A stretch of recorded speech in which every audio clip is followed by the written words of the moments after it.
Vintage Story. Tato hra je inspirovaná Minecraftem, s tím, že spoustu z těch mechanik Minecraftu, který tam nejsou úplně rozvinutý, dotáhla výrazně dál. Na to se postupně podíváme. Takže teď jsem si založil úplně nový svět, objevil jsem se tady vedle nějakých ruin. Z toho, co to tak vypadá, tak v těch ruinách asi nic moc není. Ale pojďme se to tady prozkoumat. Ale sebral jsem nějaký pazourek, co jsem před chvilkou zahodil. A tady je zrovna kostlivec. Tak a našel jsem tady nějakou nádobu, kterou když rozeberu, tak jsem ji našel, co to tady je. Flax twine, to je provázek, nebo jak tomu říct, niť. A tohle to jsou vlákna, ze kterých se ta niť dá vyrobit. A tady je nějaká druhá nádoba. Co jsem našel v ní? Sazenice mrkve. Tady jsou jenom kameny. A vida, našel jsem tady ještě nějaký meč. Tak ho zkusím sebrat. Tyhle meče mají jako dost velkou nevýhodu a to je, že se nedají opravit. Jsou to Ruined Arming Sword. To je zničený meč. Takže oni se dají použít a mají docela dobrý útok, ale vlastně po nějakém čase se rozbíjí a jako rozbíjí se často velmi rychle. A pak už se s nimi nedá vůbec nic dělat. Tak tady nějaká další nádoba, spousta dalších sazenic. Spelt, to je nějaká pšenice nebo něco takového. Tak co tady ještě je? Nic. Tyhle ty houby ty se dají sebrat, ale prvně potřebuju nůž a zrovna tahle houba koukám, ta je jedovatá. Tak, co jsem to tady našel? Našel jsem tady ulitu, což teda v mých předchozích hrách byl jako věčný problém, protože na to, abyste mohli zpracovávat kůži, tak potřebujete buď borax, anebo lime. Lime se dá přeložit asi jako vápno, nebo vápenec, nebo něco takového. A tyhle ty ulity, když se rozdrtí, tak vlastně se z toho dá získat ten vápenec, takže je to možný použít jako jeden zdroj vápence, který teda v mém předchozím světě neexistuje v podstatě. Jakože jsem hledal a nemohl jsem ho najít. A to jsem prošel jako tisíce bloků různýma směrama a nenašel jsem vůbec nic. Tak, teď když se podíváme na tenhle ten biom, tak vidíme, že se nacházím uprostřed Granite Gravel, to je granitový štěrk. Tak, potom si můžete všimnout, že tady jsou občas takovýhle jeskyně nebo díry do země. Já je teda nemám moc rád, protože, jak si můžete všimnout, tak ta díra je vlastně velmi strmá a je velmi jednoduchý spadnout dolů. A tohle to jsou monstra, který se v nich nachází. Tohle je celkově součást příběhu Vintage Story. Ten příběh je vlastně docela dost brutální. Postupně nacházíte různě ve světě knížky a z nich odhalujete ten příběh a pak jsou tady jako nějaký late game, jako ty věci, které najdete až po tom, co se stanete jako velmi vyspělými. Jako třeba teleporty, které vás teleportují někam úplně jinam. A ten příběh hodně souvisí právě s podzemím. V podstatě, když to teda vyspoiluju, tak spočívá v tom, že žil kdysi dávno ve světě velmi podobném našem, zhruba na úrovni středověku, nějaký vynálezce, a já si myslím, že se jmenoval Jonas. A ten oddal nějakou úplně novou technologii, v tu chvíli se jakoby ty naše dva světy rozešly, takže oni se vydali úplně jinou větví technologie. A postupně to pravděpodobně vedlo k tomu, že celý svět zachvátil mor a všichni se uchýlili do podzemí. A nakonec se jim povedlo z posledních sil provést něco, co vlastně zničilo ten svět. Tam já jsem se nikdy nedostal tak daleko, abych pochopil úplně přesně, co udělali. Myslím si, že to je něco jako, že našli nějakou paralelní dimenzi, která se stala jako zničenou nebo skoruptovanou. A jak by se to řeklo česky, zkaženou. Ona původně nebyla, ale tím, že Jonas do ní nějak jako pronikl nějakými nástroji, tak se zkazila. No a pak tyhle ty dvě dimenze začaly prolínat. A tady vám ukážu rovnou jako hezkou ukázku toho. Tohle to je obchodník. Jo. Ten obchodník vlastně to je v podstatě jediný NPCčko, který ze začátku potkáte. Ty jsou různě náhodně rozmístěný po světě. Když se podíváme na mapu, tak já se ho tady rovnou takhle označím. Tady můžete vybírat různý symboly na té mapě. Tak, na obchodníky používám tohle. Většina z nich je jako úplně k ničemu. Občas se od nich dají koupit nějaké věci, ale já vám to předvedu. Jo. Tak, tady ten se jmenuje Amu a proč mi to nezobrazilo? Nic. A tady vidíte, co prodává. Jo. Tak to jsou vlastně jako samý blbosti. Prodává kalhoty. Tohleto, co jsem pochopil, tak tady je možný si ochočit elk. Jak se přeloží elk česky? To je nějaká lama nebo něco takového. Tak je možný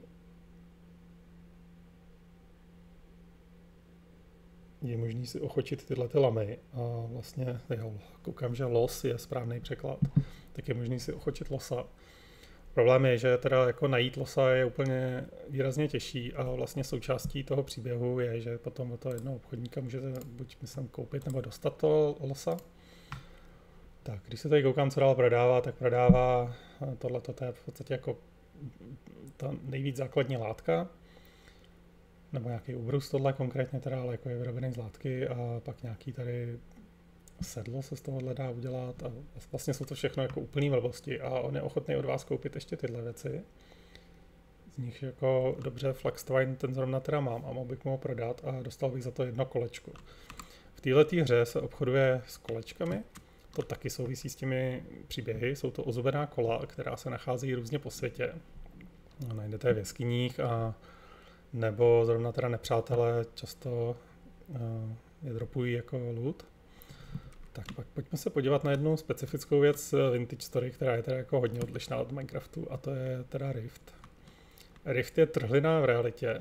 To je tohle. Když k tomu přijdete, tak si všimněte, že to kolečko uprostřed začíná rotovat proti směru hodinových ručiček a celá moje realita se jako začíná trhat. A postupně, kdyby byl tady blíž další dobu, tak se začnou objevovat jako různý příšery. S tím souvisí ještě jedna mechanika takzvaných temporal storms. To jsou něco jako, já nevím, časové bouře, nebo já nevím, jak to správně přeložit. A tyhle ty časové bouře se jednou z čas objeví a všude se začnou spawnovat jako velmi jako náročný nepřátelé, který vás jako zabijou během chvilky. Takže jakmile uvidíte v chatu, že se blíží Temporal Storm, tak to se to chce někam jako zahrabat se zdrojem světla a nevycházet ven, jinak jako umřete úplně okamžitě. Tak, to, co je důležité, aspoň ze začátku té hry, je pozbírat tyhle ty flinty. To je česky přeloženo asi pazourek, protože z nich se vyrábí úplně všechno. Co se týče jako nástrojů, takže teď jsem sebral nějaký flinty, koukám 3, a když je položím na zem, tak si můžu vybrat, co z toho chci vyrobit. A jako první určitě chci nůž. A tady jako první odlišnost těch mechanik od Minecraftu, že vlastně vy si musíte ten pazourek jako doslova tady vytesat z toho pazorku, který jste položili na zem a musíte mít v ruce jako druhý pazourek. Jinak to nefunguje, jo? Když tady mám takhle prázdný slot, tak takhle to tluču a nic se neděje. Takže teď z toho tady vytesám nůž. Tak. A dál budu potřebovat nějaké větvičky, takže si tady jdu natěžit keře. Jo. To další teda jako rozdíl oproti Minecraftu, že nebo proti jako jiným hrám tohohle typu je, že ty keře pouze ty větve s těma, pouze ty keře s těma větvema dropujou ty větve. To vidíte třeba tady, ten má jako nějaký vnitřek mavší, tady ta nedropne nic. A tady dostanu větvičku z toho. Potom v pozdější hře se dají vyrobit nůžky, kterými se tohleto jako velmi zrychluje. Tak dále určitě budu potřebovat sekerku. Tak tu si zase uděláte jako jiným tvarem. Bez těch nástrojů se vlastně nedají rozbíjet stromy. Jo, já můžu tady přijít ke stromu, mlátit do něj a teď jsem z něj mlátil nějaký mech, ale jinak se jako vůbec nic nestane. A nebo když do něj budu mlátit možná dost dlouhou dobu, tak on se jako rozpadne, ale nedropne mi žádný dřevo. Takže já si tady vyrobím sekerku. Jo, tak přeskládám si to tady tak, jak mi to nejvíc vždycky vyhovuje. No, takže teď mám sekerku a můžu postupně pokácet strom. Ty nástroje se liší jednak teda rychlostí toho, jak pracují.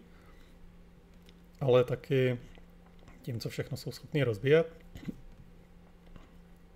U sekerky je to jedno, ale to, co je podstatné, je, že má velmi nízkou jako životnost a trvanlivost. Tak já tady položím tu mušli, protože tu teď teda fakt vůbec nepotřebuju. A další jako velký rozdíl oproti Minecraftu, který si určitě všimnete velmi brzo, je, že já když se podívám do svého inventáře, tak tady mám 0 slotů použití. Takže vlastně všechno, co můžu držet v rukou, je tady dole. A jako první věc, co budu potřebovat, je sehnat si reed basket. Já vlastně nevím úplně přesně, co to je reed. To je asi nějaká jako... Jak se to řekne česky? Je to věc, co roste u vody a dá se z toho jako vyrobit košík, který si může vzít do ruky. Rákos by se to přeložilo správně česky. Takže jako první se budu muset sehnat někde zdroj vody, který jsem tady, pokud se nepletu, viděl. Jo, tady možná doufám, a tohle nevypadá jako reed, to bude ta druhá věc, která je úplně k ničemu. Tu, no, dobře, tak to mi zrovna teda nepomůže. Jo, další důvod, proč já nemám rád tyhle ty strmý jeskyně, které jako vedou přímo do hloubky dolů, je, že je velmi jednoduchý do nich spadnout. Vy pak někde běžíte takhle v noci a prostě najednou je tam strmá jeskyně malá a jste mrtví. Když do ní spadnete, tak vlastně se nedostanete ven. Pokud nemáte krumpáč o nějakém týru, jako nějaký úrovni, tak vlastně nemůžete ani zničit ten kámen nebo ty horniny, co jsou tam kolem. A jako reálně vás zabije teda už ten pád, a když náhodou ne, tak stejně jste mrtví, protože se nedostanete ven a tam se spawnují příšery. Ale teda problém je, že příšery se spawnují všude. Tamhle mimochodem si můžete všimnout medvěda. To je ze zvířat jako asi jedno z nejvíc útočných a silných zvířat. Takže já jsem ho vyhnul momentálně velkým obloukem, ale v nedávné verzi Vintage Story přidali možnost ho zabít, stáhnout z kůže a z té kůže si vyrobit jako primitivní brnění, který je dobrý od začátku. Tak, tady jsem našel na zemi, oni tomu říkají native copper bits, já nevím, česky se to asi přeložilo jako přirozeně se nacházející kusy mědi. Já je teda momentálně nebudu sbírat, protože nemám žádný jako inventory space, ale označím si je na mapě. Tam nejde o to je jenom pozbírat, ale vždycky pod těma copper bits, pod těma kouskama mědi se nachází ložisko mědi. Většinou teda dost malý, protože je to jenom povrchový ložisko. Ale je dobrý si to označit na mapě a vrátit se tam časem, protože to je něco, co budete potřebovat a je to vlastně startovní technologie. Jako měď je první tier všech různých nástrojů. Já se snažím najít ještě nějaký flint. Hele, tady je. Ten se dá poznat podle toho, že na rozdíl od těch kamenů je takový tmavší. Vždycky tam má jeden tmavší kousek. Bych to tady někde předvedl. Všimněte si, že tady ty kameny jsou prostě šedý a tady mají takový černý kousek, takže to ještě pozbírám. Do začátku se vyplatí jako sbírat úplně všechen flint, protože z něj vyrobíte úplně všechno. A teď mám tady několik jako velmi závažných problémů. Potřebuji si vyrobit lopatu, protože se blíží noc velmi, velmi agresivně a rychle a v noci vylejzají příšery. Tak co bych mohl ještě zahodit? Zahodím teď momentálně všechny mrkve, nebo sazenice mrkví a semínka mrkví. A sebral jsem tu svoji lopatu, kterou si teda pomocí tady větičky vyrobím, nebo klacíku. A ze začátku se nebudu snažit o nic jako fancy, ale jdu se rovnou zakopat do země. Takže tady jdu prostě kopat malý, jo, to je super, takže tady kopat nemůžu, protože je tady okamžitě pod tím kámen. Tak jdu teda si aspoň natěžit nějakou hlínu. A postavím si velmi, velmi primitivní přístřešek. Jinak jsem mrtvej. A s tím souvisí teda druhý problém, proč budu velmi rychle mrtvej. A to je, že, jak si můžete všimnout tady vpravo na dolní liště, tak to je můj ukazatel hladu a ten je skoro na nule. A já jsem si všimnul teda, že tam jsou nějaké houby u těch ruin, takže se tam asi vrátím pro houby. Ale teď se ukazuje teda užitečnost té minimapy, protože jsem si označil toho obchodníka hned vedle těch ruin a zároveň tam teda vidím i na té mapě. Tak tohle to jsou keře, na kterých bude během 9 dnů nějaké ovoce, které teda taky můžu použít jako zdroj jídla. Ale jak si můžete všimnout, tak to jídlo vpravo dole, nebo ten ukazatel nasycenosti velmi rychle jde k nule. A jakmile se dostane na nulu, tak mi to vlastně začne ubližovat a zabije mě to. Takže já jdu tam k tomu velkému stromu, který je porostlý houbama. A jdu si z něj vzít ty houby, protože některý z nich určitě budou jedlí. A já budu vlastně schopný přežít chvíli. Tak rejši, ta zrovna jedla, ale když se nejste jistý, tak tady teď teda nastává ta situace, že já musím zahodit nějaké věci, takže zahodím tady ty vlákna. Tak nad ní, když se nejste jistý, tak nad tím můžete podržet kurzor a ono vám to ukáže, že vám přidá 80 saturace. Takže já to houbu kliknutím na pravý tlačítko myši sežeru. A tím mi tady přibyla jedna kostička vlastně, takže skoro nic. Ty houby se musí sbírat nožem, nebo myslím si, že se musí sbírat nožem. Tady jsem sebral další. Taky není jedovatá, takže ji můžu sníst. A neumírám hladem, super. Tak, to jsou vlastně ty největší problémy, které má člověk hned ze začátku, a to je teda sebrat dostatek jídla někde. A pak se zakopat na noc, protože jinak je mrtvý. Tak jenom abych vám to tady ještě ukázal, tak já tady zahodím tyhle ty vlákna, protože to teď do začátku taky úplně nepotřebuju. A tady teda, dejte mi vteřinku, já tady dotěžím ty rejši z toho stromu. Ale tady jsou na zemi nějaký mochomůrky. Takže když se beru tu mochomůrku a podívám se na ní, tak ona mi ukazuje tam dole, že když ji sním, tak vlastně mi to dá 80 nasycenosti, ale minus 6,5 HP, takže tato houba mě vlastně zabíjí. Takže ji zahodím a sním tady zbytek těch rejší. Tak tyhle ty ruiny jsou taky dobrá věc na vysvětlení nějaké mechaniky. Často se u nich teda nachází ty nádoby, co už jsem sebral, ale vlastně když máte krumpáč a můžete se prokopat různě kolem a dovnitř, tak tam nacházíte další věci. A v podstatě z začátku je určitě jako super to prozkoumat, protože tam najdete různý užitečné nástroje nebo týry nástrojů, já nevím, třeba bronz a tak dál, bronzové nástroje, které jako dá nějakou práci sehnat. Což mě teda v současnosti nezajímá, protože nemám krumpáč. A vlastně jsem se před chviličkou objevil v tomhle světě a nemůžu si pomoct. Tak já tady ještě pozbírám nějakou trávu, protože ta tráva se hodí za A na vyrobení ohniště, nebo základu ohniště. A pak jako druhá věc je, že se z ní dá udělat postel. A to je třeba 24 tráv, takže já tady svým nožíkem natěžím 24 tráv a vidíte, velmi rychle se stmívá. Takže budu potřebovat ještě jako další věc a to jsou pochodně. No, tady jsem našel nějaký další flint. To jsou pochodně a rozdělávátko ohně. A teď vidím teda, že jsem udělal jako jednu velmi stupidní věc a to je, že nemám dostatek klacíků, takže ještě si musím natěžit nějaké klacíky.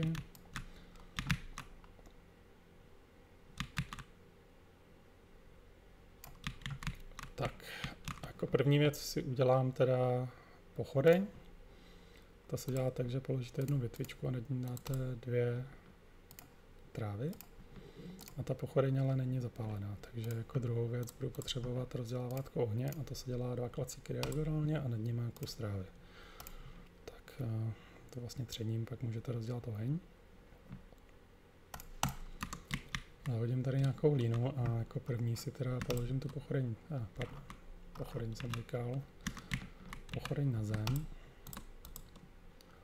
A vlastně tím rozdělávátkem ohně takhle třu a udělám si zapálenou pochodeň, kterou pak můžu sebrat, můžu si ji vzít do ruky, to je tady v tom dolním slotě. To je vždycky ta věc, co držíte v ruce, to se pak hodně používá třeba, když vyrábíte věci ze železa nebo tak podobně. Tak teď mám teda výhodu, že vlastně něco vidím a asi využiju teda přirozeného útočiště tady u jedné z těch stěn a udělám si tady z hlíny úplně jako miniaturní přístřešek. Jenom teď na noc, protože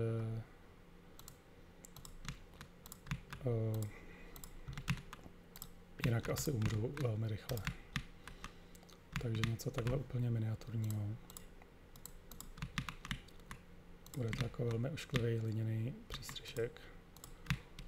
ale vlastně good enough.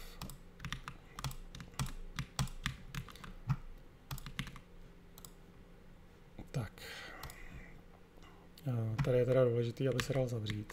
Já teda v současnosti zavřu jenom hlínou, protože nebudu mít žádný dá se to položit ten meč? Nedá se to.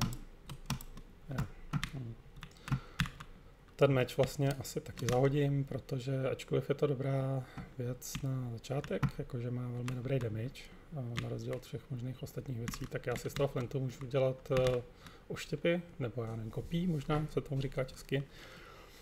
A budu vlastně velmi účinný tím, že budu mít kopí, který můžu hodit, na rozdíl od toho meče, který, když nemám žádnou zbroj, to se můžeme podívat tady na toho mého člověka, na tu moji postavu, tak když nemám žádnou zbroj, tak s tím mečem pravděpodobně můžu, protože ty různý příšery dělají takový damage, že mě zabijou. Tak tyhle ty houby, já zrovna o nich teda vím, že jsou jedovatý, ale můžu zase ukázat minus 40 HP, jo, to mě zabije prostě na 2 houby nebo 1 houbu. Tak, tady je ohniště starý. To ohniště se dá vlastně velmi jednoduše vyrobit. Je na to potřeba dřevo, takže já jsem tady nakácal nějaké části dřeva a to když použiju sekerku, tak z ní můžu dělat firewood, jako dřevo na oheň. To dřevo na oheň má jednu výhodu a to je, že se dá kládat na zem, takže ho nemusím držet.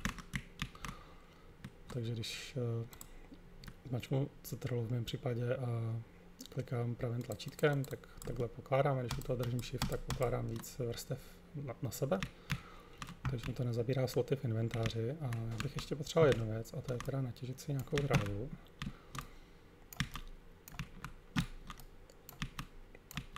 Potřebuji dohromady 24, abych si z toho mohl udělat velmi primitivní postel, vlastně ze sena nebo já nevím, z trávy.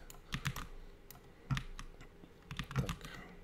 Teď, když mám nějakou tu trávu, tak já ji můžu takhle naskládat do čtverce.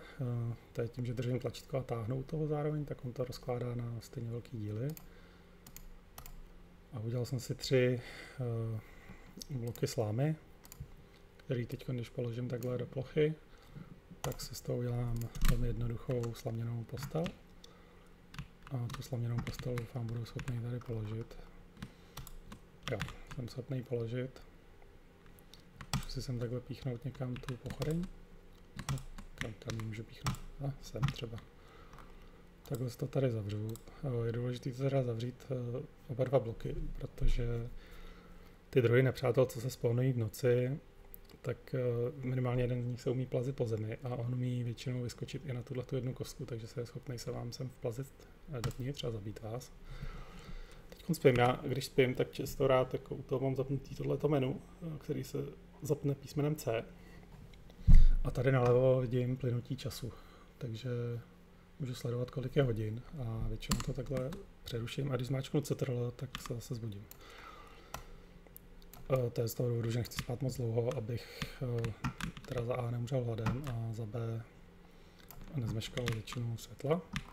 Tak vezmu si tady zase další houbu a dajím se. Co je tohleto za houby? To je ten funeral bell, to je něco jako pohřební zvonec v češtině. Nevyplatí se to sbírat, protože vás to zabije. Tak, tady jsem našel teda konečně nějaký ten rákos.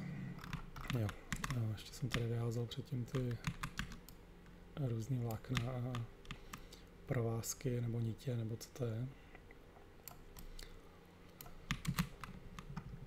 A můžu si nazbírat konečně nějaký rákos. Problém je, že tohle rákosu není teda ani náhodou dostatek na to, abych si z toho mohl udělat patřičný počet košíků.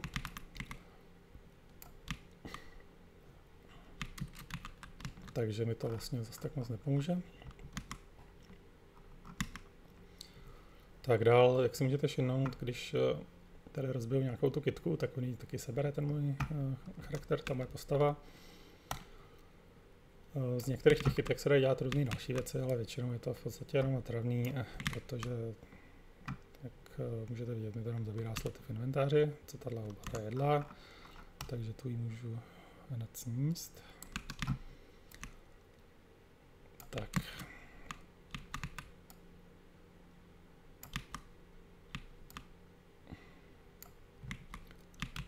Takže tohle byla vlastně první noc, kterou jsem úspěšně přežil. A nebo teda, ne, tohle to vyházím zatím, protože to je fakt na ten začátek úplně k ničemu. Jak si můžete všimnout, tak tenhle ten strom je fakt jako velmi rozsochatý a obrovský. Má 4 kmeny dole. To se dá taky pokácet a je z toho jako bambiliarda dřeva. Problém je, že to má velkou spotřebu sekerek. Nebo jako je to velmi náročné tu sekerku. A tady s tou flintovou to jednou sekerkou neuděláte ani náhodou. Na tenhle strom bylo potřeba tak jako 4, možná 5 sekerek, který musíte mít někde v inventáři. Já jsem si tady teda sebral ty cattails, ten rákos, a když se přepnu do toho, to se dělá klávesou E, tak se zobrazí můj inventář a můžu tady jako craftovat. V podstatě v této hře se všechno dělá buď tady v tom malém craftovacím poli, a nebo se to dělá tak, že potřebujete třeba kovadlinu a pak na té kovadlině, podobně jako jsem dělal ty pazurky a ty nástroje z těch pazurků, tak podobným stylem tam vytvoříte nějaký tvar a tím to vyrobíte. Nejsou tady žádný crafting tables jako v Minecraftu. Tady jsou různý krámy, co jsem tady rozházel předchozí noc. A jedna z těch věcí je, že teda, když jste v tomhletom Ečkovém menu, tak můžete volně pohybovat kurzorem. A já můžu najet na ten rákos a když kliknu na klávesu H, tak mi to zobrazí, co se z toho dá vyrábět. A je to vlastně taková malá Wikipedie, dá se to proklikávat, tady zjistíte, kde se to dá vzít, obtain by breaking, když jako zničíte tyhle ty struktury, tak získáte tohle. A tady jsou potom nějaký odkazy na to, co se z toho dá vyrobit, takže je to ingredience pro primitivní štít, pro handbasket, to je ten košík, co se dá držet v ruce, který budu potřebovat, takže já můžu najednat ten košík, kliknout na něj a zjistím, kolik toho potřebuju. A vidím vlastně, že potřebuju 10 těch cattails, který nemám. Mám v současnosti 8, takže se vydám asi hledat nějaký další. Tak, to je momentálně můj asi největší úkol. Rozšířit si sloty inventoru, v inventáři teda a najít nějaké cattails a jako druhá priorita velká bude najít něco k jídlu. No, tady je zase dobrá ukázka toho, jak vlastně tato hra je těžká do začátku, protože se nacházím v obrovské planině, kde vlastně nic moc není.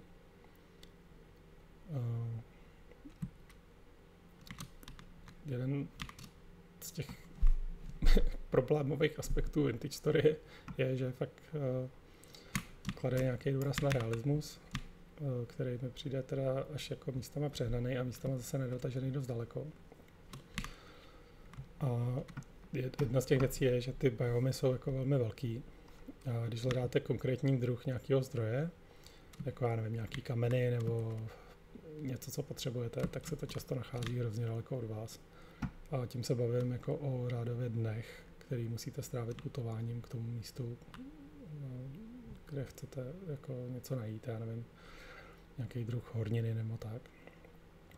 To byl třeba problém v mém posledním světě, co jsem hrál, protože, jak jsem už zmiňoval, tak ten lime, to vápno nebo vápenec, to v podstatě nebylo všude, co jsem prošel a bylo to fakt hodně daleko, řádově jako dny cestování, tak nikde jsem to nenašel. Ani žádný horniny, ze kterých se to dá vyrobit. Tady vidím, že se nachází další trader. Tady je asi na místě zmínit, že vlastně tu hru hraju s několika modama.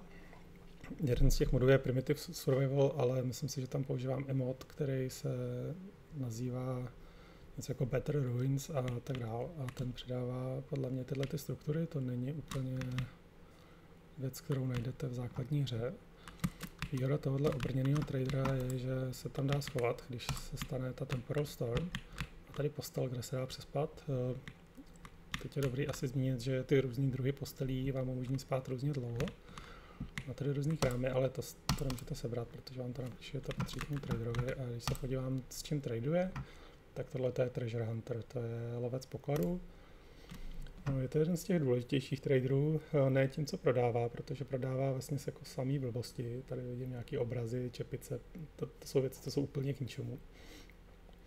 Ale tím, že on v tom dialogu je schopný vám dát nějaké úkoly. Jeden z nich je, jestli neví o nějakém zajímavém místě. A kdybych měl nějaký ty kolečka, tak si od něj můžu koupit mapu k nějakému zakopanému pokladu. To je jeden z těch story elementů, to mě potom dostane jako někam dál a je to vlastně na tu pokročilejší hru. Já teď jdu záměrně směrem víc do toho lesa, protože tam jednak bude nějaké jídlo, typicky, jako další houby nebo keře a tak dál. Tak, už umírám zase hladem. A problém teda je, že tady všude je ten štěrk na zemi, takže tady bych to zase tak moc neočekával. Tak, vidím nějaký keř nebo něco? Nevidím.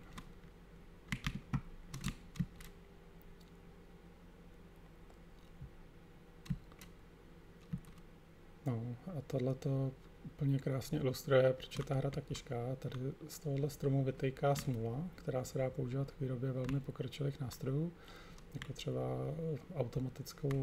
automatický kladivo, který tluče do kovadliny, který nám šetří hodně práce, když opracováváme kovy. Tak, tady jsem našel spelt. To je nějaká ta pšenice nebo něco takového. Zahodím ty semínka a pozbírám to zrní, protože to se dá sníst a dává velmi malé nasycení, ale dává aspoň něco, což je lepší než umírat hladem. Samozřejmě ideálně je výrazně lepší tu pšenici prvně namlejt, udělat si z ní mouku a z té mouky si pak upíct chleba, ale to vyžaduje pec. A na to, abych vyrobil pec, teďko nemám. Tak tady jsem našel konečně to, co jsem hledal, a to jsou různý keře s jídlem. Takže tady to je, co to je, rybíz černý. Kdybych už měl nějaké inventářové sloty, tak ty keře pozbírám, protože tenhle ten zatím kvete. Tak ty keře pozbírám, protože je dobrý se dávat někam poblíž té startovací base, protože pak máte zdroj jídla poblíž svojí starter base. Tak já tady takhle skáču jak horská koza, protože se snažím dolídnout jako lehce dál a všimnout si třeba, že by tady mohla být někde nějaká voda, kde budou ty další rákosy. Tady zase typická ukázka, tady běžím nějakýma keřema, mohl bych spadnout dolů a jsem v podstatě mrtvej. Tak tady je znova ukázka toho, co si myslím, že z toho modu, co používám, ten mod se jmenuje Better Ruins, zase, tady bych mohl spadnout dolů. To je, že on přidává různé takovéhle struktury tajemný, kde se často nachází něco hned kolem. Nemá to vlastně moc velký efekt, je to spíš pro estetiku, že tady jsou různý cool věci. Takže já k tomu doběhnu a vidím tady nějakého kostlivce. Nejsem si úplně jistý, jestli tohle je z té základní hry nebo z toho modu. Tady kostlivec má vedle sebe Stonemason's Blueprint. To je nějaké obrábění kamenu, což momentálně je k ničemu. A jsou tady kusy svíček, ty jsou taky asi k ničemu. Ale našel jsem tady rostoucí cibule. Pokud to píše, že to je growing, tak to znamená samozřejmě anglicky rostoucí, ale taky to znamená, že nemá cenu to těžit, jako rozebrat to nožem, protože z toho buď nedostanete nic, anebo velmi málo podle velikosti. Můžeme si to ukázat, tady když to rozeberu, tak jsem dostal kolik. Zase bral semínka, dostal jsem 1 cibuli. Já si myslím, že když by to bylo už jako plně vzrostlý, což nahoře vidíte growth stage 4/7, tak to je jako, že to je zhruba v půlce. Tam ta byla 6/7, takže by stačilo počkat den nebo 2 a bylo by z toho jako výrazně víc té cibule. Ale mě to teďko nezajímá, protože jsem před chvilkou umíral hladem, tak aspoň jedna je dobrá. Tak a snažím se teda zahlídnout někde nějaký ty, tady máme zase rybíz, a snažím se zahlídnout někde nějaký ty rákosy, což znamená zdroj vody. A zatím teda bezúspěšně, což je s podivem, protože typicky je nacházíte všude možně. Tady narážím na ten velký problém inventářového místa. Tak já zahodím všechno víno a naberu si tady, toto je červený rybíz. Tak. A pokud si můžete všimnout, tak se snažím chodit tak nějak jako v kruhu, nesnažím se dojít někam úplně hrozně daleko. Jedna z těch důležitých věcí je, že ten váš spawn point je fixně daný. myslím si, že se nachází tady, když držíte myš nad místama, tak vám to ukazuje souřadnice. A myslím si, že ten spawn point je někde jako 0,0, něco takového. Jo, někde. No, jasně, 0,0. Takže kdybych umřel, tak se ocitnu se tam, tak nemá smysl chodit úplně daleko, protože si nebudu moc ani vyzvednout své věci, nebo mi to bude trvat tak dlouho, že se despawnují, nebo prostě potkám zase nějaké nepřátelé, co mě zabijí, nebo umřu hladem po cestě tam. Tak ještě jedna dobrá věc, kterou to chci vysvětlit, je, že tady v té hře to sleduje vaší výživu. A jak můžete vidět tady vlevo dole ve statistikách, tak ta výživa sleduje 5 různých větví. Sleduje, jestli jíte dostatek ovoce, zeleniny, pak to jsou nějaké grain, jak to nazvat, zrní. Věci, co se dělají ze zrní. Protein, to je typicky maso a dairy, to je z mlíka a sýrů a tak podobně. A čím víc pestrou stravu jíte, čím víc tyhle ty všechny ukazatele jsou zelený, tak tím větší máte HP. V podstatě pokud vím, tak tady není žádný jiný způsob, jak navýšit to své HP. Můžete samozřejmě mít brnění a tak podobně, který vám dává nějakou rezistenci, nějakou jako sníženou damage, když na vás někdo útočí, ale není jiný způsob, jak navýšit tohle své HP, což je jedna z těch věcí, co vás odrazuje od toho umírat. Jo, protože jinak bych si mohl říct, že já chci cestovat zase zpátky do svý base, tak umřu. A ten důvod, proč to nedělat, je, že tohleto se vždycky po každý smrti resetuje, takže já mám teď 16,5 HP.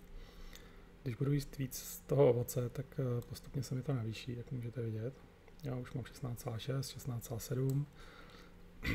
Chce to skutečně jako mixovat ty různý druhy jídel, co jíme v téhle hře, protože tohleto jako velmi rychle se zaplní. A pak musíte najednou jíst třeba zeleninu nebo tak, aby to zase mělo nějaký efekt na ten váš health bar. Tady vidím nějakou další strukturu, jak se jenom podívám tak v rychlosti kolem. To možná, jo, je to nějaká struktura, ale není tady nic, žádný loot. Tak v současnosti teda, co se týče lékařů, tak pokud mi nezabírají další inventářové sloty, pokud už to mám v ruce, tak je budu sbírat vždycky, protože to je velmi efektivní a levný zdroj jídla do začátku. Nemusím jako nakládat žádnou námahu na to. Tak mám pocit, že jsem tam tím směrem viděl nějakou vodu, ale teda jo, zase dobrá ukázka toho.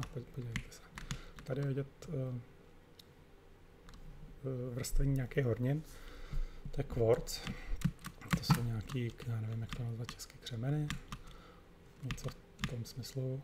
Z toho se dá potom dělat sklo. Nachází se to po světě často a je to vlastně až na nějaké ty výjimky výroby skla úplně k ničemu. Podobně by měl být vidět třeba i ten lime nebo ty různé další horniny, co jsou jako výrazně potřebnější. A třeba v předchozím světě, který jsem hrál, tak tam jsem nenašel fakt ani jako jedno. A tady jsem našel jeden velmi důležitý zdroj. To jsem rád, že jsem ho našel takhle blízko v začátku, protože pokud se nepletu, tam je to přede mnou, je to místo, kde jsem přespával, jo, je to ono. Tohle to je zdroj hlíny, nebo jílu, možná česky, asi lépe řečeno. Je to hlína, která se dá vypalovat a dají se z ní vyrábět různé nástroje, typicky věci k vaření a tak dál, ale taky náš základní storage, nějaký úložný prostor, dokud se nedostaneme na někam na další jako technologický vývoj. Takže jedna z těch věcí, co udělám, a to je to fakt doporučuji v této hře jako dělat pořád, je, že si to tady označím. Já na to používám teda tady ten rok, dám si sem, že to je červený, nebo nevím, tuhletu barvu. Tak a pak teda budu vědět, kde to na mapě bylo, protože jinak bych to taky dost možná už znova nenašel. Pozbírám si jich tady aspoň 64.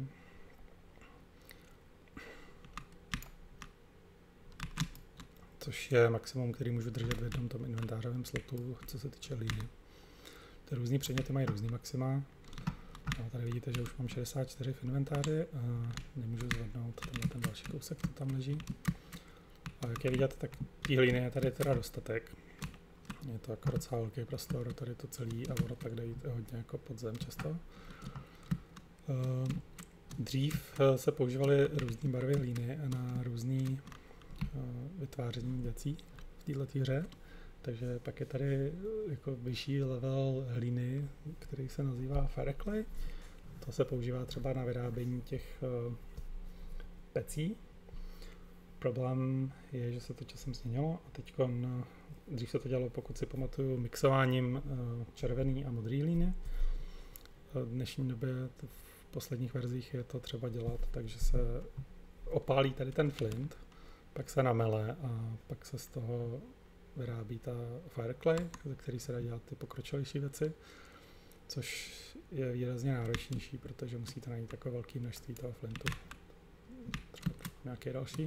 Tady je slepice hned vedle, tu momentálně nebudu vraždit, i když bych mohl, protože vlastně to maso mi toho zase tak moc nedá, mám teď hodně tady nějaké ovoce a moc bych si tím nepomohl. Tak tady zahodím vypličku a tady je vidět ten rozdíl, nebo myslím si, že tady budu moci ilustrovat ten rozdíl v tom, kolik mi dá ten různý stage toho růstu, takže tady jsem našel nějaký turnips, to jsou nějaký tuříny, nebo já nevím.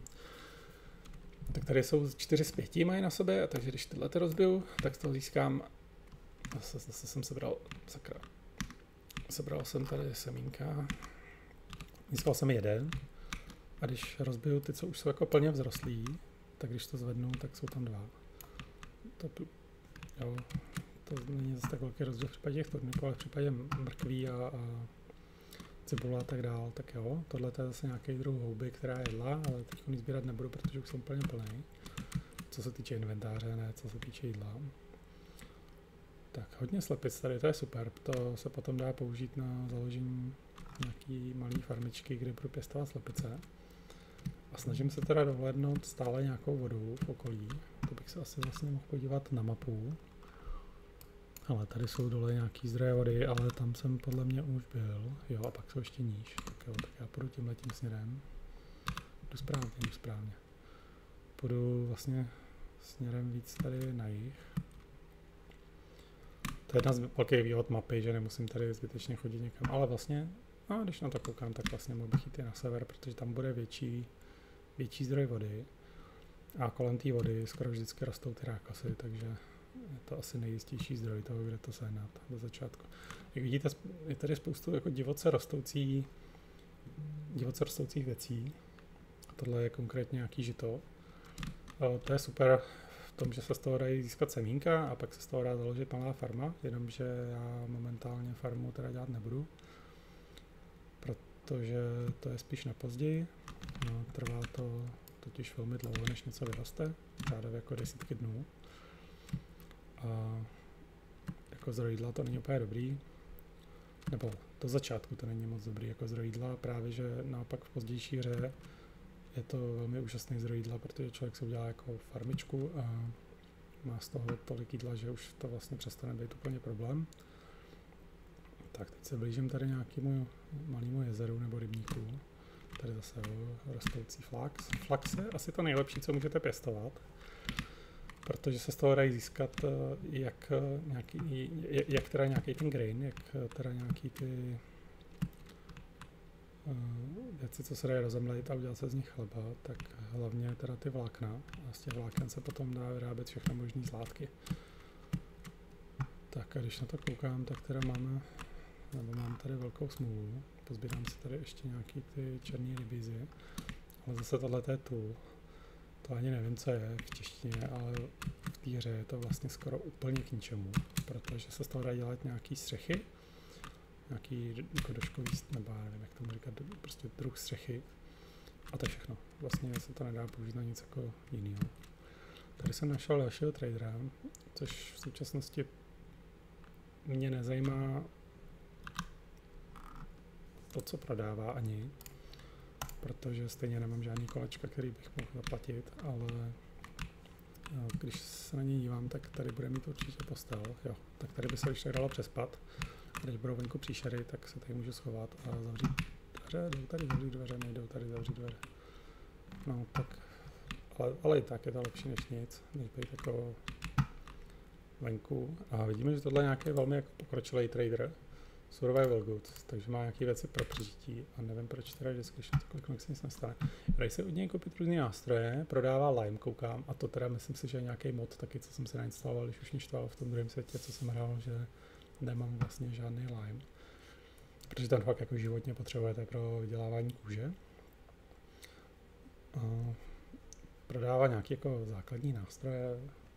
Já jsem nikdy od nich tyhle ty nástroje nekupoval, protože se vždycky dostanu rychleji na tu úroveň technologie, kde jsem si schopný vyrobit lepší nástroje, než tady platit jako tyhle ty absurdní částky, jako 12 koleček, to bude trvat dlouho sehnat. Co je zajímavé, tohle je Luminescent Jonas Lamp, je to lampa postavená technologií toho člověka, co jsem zmiňoval, že hraje velkou roli v tom backstory. To se pozná podle té barvy, je to taková zeleno-modrá barva. Takže když vidíte něco v té barvě, tak je to vlastně unikátní technologie pro vintage story, kterou si vymysleli a hraje tady jako velkou roli. Dá se to dělat ten teleport a různý příšery a tak dále. Tak já se to tady snažím ještě trošku prozkoumat, než se úplně setmí, abych tady našel nějaký ten rákos a teda vypadá to, že mám velkou smůlu. Ne, samej tool a ten je teda fakt k ničemu. Takže co dál? Tamhle tím směrem ještě bylo nějaký menší jezírko. Menší jezírko, plný tool. Skvělý. Tak tohle to jsou cranberries, co? Jo, kurant, ok. To nemůžu sebrat, protože už mám plný inventář. I když to vypadá podobně jako ten červený rybíz, tak je to něco trochu jiného, je to menší. Zase hodně rád do země, hodně tam naspadnout. A jsou tady tím směrem ještě nějaký malý jezírka, tady nahoru. Okay. Takže to, co já teď udělám, je, že se schovám tady u toho tradera, využiju jeho postel a přespím v ní, protože ta postel mi umožní spát zhruba do rána. Teď je 7 večer, slunce zapadá, za chvilku se objeví různý příšery. Občas je potkáte, občas ne, hraje v tom ještě roli tady ten Current Rift Activity. To jsou ty portály do té druhé dimenze, nebo já nevím, propojící druhou dimenzi. Tak momentálně je to low, takže nízký. To znamená, že tolik příšer se neobjevuje, ale je taky možný, že se to změní, to vždycky skáče úplně náhodně. Takže já kliknu na postel, spím. Na rozdíl od Minecraftu a různých podobných her, teda, jak jsem zmiňoval, tohle nějak neovlivňuje můj spawn point, takže tady prostě jenom spím a vlastně to nemá žádný vliv na to, kde se objevím, kdybych umřel. To, co je dobrý sledovat, je, že přes noc, teda jak jsem spal tady, jsem velmi vyhládl. Tak ten ráno a z nějakého důvodu mě to tady vyspalo až do druhé strany téhle budky. Takže já se musím hned zase najíst, protože mi hrozně vyhládlo přes noc. Tady zase můžu sledovat, jak roste ta moje saturace zeleninou, tak mi narůstá i HP. Takže už mám 17,2, předtím jsem měl nějakých 16,5. A kde to bylo na té mapě? Tady tím směrem jsme nějaký další jezera, takže tam se vydám jako první. Tady fakt jako skoro nemá smysl dělat nic jiného do začátku, než se snažit si vyrobit ty košíky, protože bez nich máte tak malý inventář, že stejně neudržíte v ruce to, co potřebujete dělat. Je tohle teda zajímavý biom, nevím, jestli jsem někde viděl takhle velký biom v těch jiných světech, co jsem hrál, kde by byl ten štěrk tolik a písek. Co je tady to? Granit. Okay. V těchto biomech podle mě se vyskytuje právě i ten lime rock, ze kterého se potom dá dělat to vápno a tyhle ty další věci. Takže trošku nudnej ten začátek, já vím, nevyrábím tady žádnou base, nedělám tady žádný rozvoj technologií, i když bych mohl, vím, kde je ta měď a mohl bych si udělat nějaký primitivní míněný věci, tak ale nemá smysl to vůbec dělat, dokud nemám inventářový prostor, aspoň nějaký malý základní, protože nemám žádný storage space a nemám žádný inventářový prostor. A jeden z těch problémů této hry je, že tím, jak vlastně dělá tu realističnost, nebo si hraje na tu realističnost, tak není možný vyrábět třeba truhly. Na to potřebujete pilu a na to, abyste mohli vyrobit pilu, potřebujete první měď a potřebujete kovadlinu a tak dále. Ale tady jsem našel další nedělný kousky, zase je nebudu sbírat. Jenom si je označím na mapě. Já to dělám teda tím, že kliknu tady na ten krumpáč a vyberu oranžový. Ono mi to rovnou upraví i popisek na měď. Tady se vrátím později, seberu si je a vykopu to do země a tam bude ložisko mění někde relativně pod povrchem. Teda ale mám jako fakt brutální smlouvu na ten rákos, protože normálně najdu rákos všude a jsou tuny a tady teda nic. Jo, další věc teda je, aspoň co jsem tak slyšel, že nemá smysl skákat, abyste se pohybovali rychleji. Já když tady skáču, tak skutečně to k tomu, abych jako dohlídl o maličký kousíček dál. Není to proto, že si myslím, že když jako skáču, tak se pohybuju rychleji. Nic, žádný rákos. A ještě tady. A kde to je? Tady nějaký malý jezírko. Nope, žádný rákos. Samý keře. No tak to jsem asi váj teda. On teda druhá věc je, že v tomhletom biomu, kde je samý štěrk, ten rákos se možná nespawnuje, takže já půjdu asi teda tou jižní cestou. To teda bylo velmi neúspěšné, tohleto hledání. A teď vlastně jsem ušel jako úplný kousek, musel jsem tady přespat u tradera, protože mi to trvalo jako skoro celý den. A nenašel jsem nic, tak to je v této hře jako velmi častý. To jsme ušli fakt jenom jako malinký kousek, když nad tím podržím tu myš, tak vidím minus 400, takže jsme ušli jenom jako 400 bloků, ale další ušle. Což je nic, jako ujít 400 bloků, to je fakt nic. Já jsem ušel třeba, nevím, 10 000 bloků v tom mém předchozím světě. A vlastně jsem taky nenašel to, co potřebuju, a to jsem jako zkoumal velmi důkladně. Tady pak potom, až se později dostaneme do nějakých pokročilejších úrovní té technologie, tak já můžu vysvětlit, jakým způsobem se tady hledají horniny. To je teda jedna z těch věcí, co na této hře mám rád asi nejméně. Protože najít tady horninu, to není jenom tak, jako že jdete kopat do země, to je fakt, vyžaduje to průzkum, máte takový malý kladívko, kterým musíte zkoumat různý druhy hornin, co nacházíte. A ty vám dávají pouze přibližnou procentuální nějakou šanci na to, že v té oblasti se bude vyskytovat ta hornina. A pak musíte kopat do země. A to kladívko má dva různý módy. Jeden ten mód je, že vám říká, jako v jakým přibližně procentu při generování tohoto světa se tam vygenerovala ta hornina. A pak má jako přímý hledací mód, ale tamhle nalevo vlk, tak to jdu taky jako co nejdál od něj, protože momentálně bych umřel. Takže to kladívko vám dává teda v tomto modu tohle, jo, že vám řekne, jako v tomhleto místě je, nevím, 3% šance na to, že se tam jako vyspawnovaly nějaký železa nebo něco. A pak teda má druhý mod, kde vám říká, přímo před váma se možná nachází, nebo ne možná, vlastně toto vám říká s jistotou, že přímo před váma se nachází v nějaké oblasti ta hornina. Ale je to teda většinou jako solidní detektivka. Hele, tady jsem našel poklop do země, to je podle mě taky z toho jednoho modu ty Better Ruins. Ale ty poklopy do země si určitě označím. Jak napíšu poklop do země. A dám si tam nějakou, já nevím, fialovou barvu, ať je to jiný.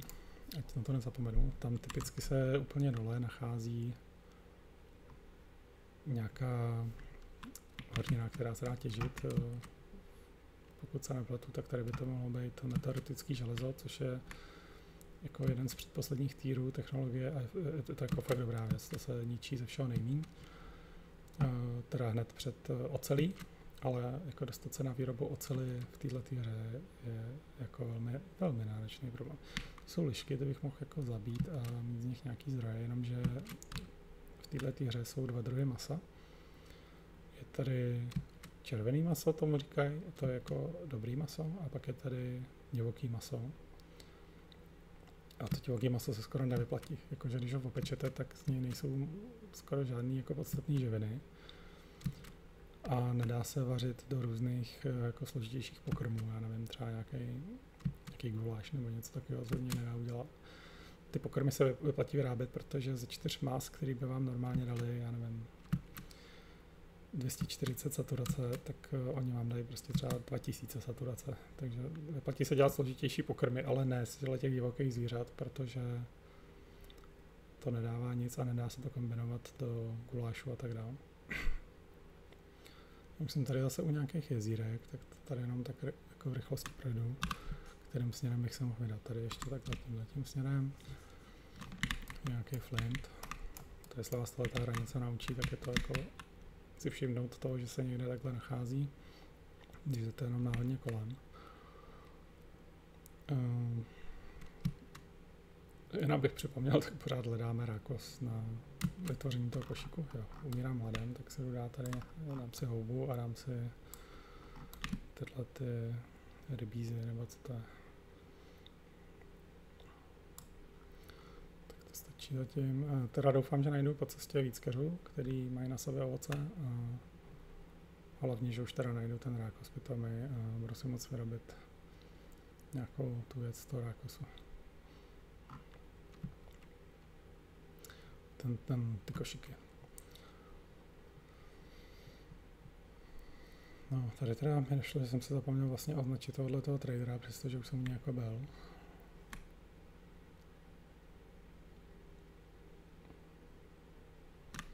Tak já se tady jenom tak v rychlosti označím na mapě. Tady trader. A pak je dobrý si všímat tady těch různých struktur na mapě. Tady vidím, že to je jako hodně regulární.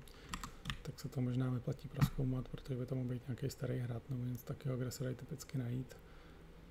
Většinou jako jsou to blbosti, které jako nejsou moc užitečný, ale takhle úplně ze začátku té hry i blbosti jsou užitečný. Tak tady teda jsem našel další ruinu. Sem se taky často vyplatí sejít. Dá se tam najít různé horniny. Já si ji označím na mapě. S tím, že ale teď tam v současnosti určitě nepůjdu, protože tam se nachází ostrý šer a umru. Tady to je bony soil, to je jako hlína, ve které se nachází spousta kostí. To je super si vzít a pak se to vyplatí profiltrovat.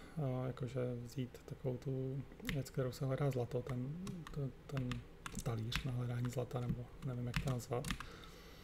A podívat se, jestli v tom něco není, protože z toho padá spousta těch níček s příběhem, anebo z toho padají věci jako svíčky, kusy prostě kovů a tak dále. A kosti samozřejmě.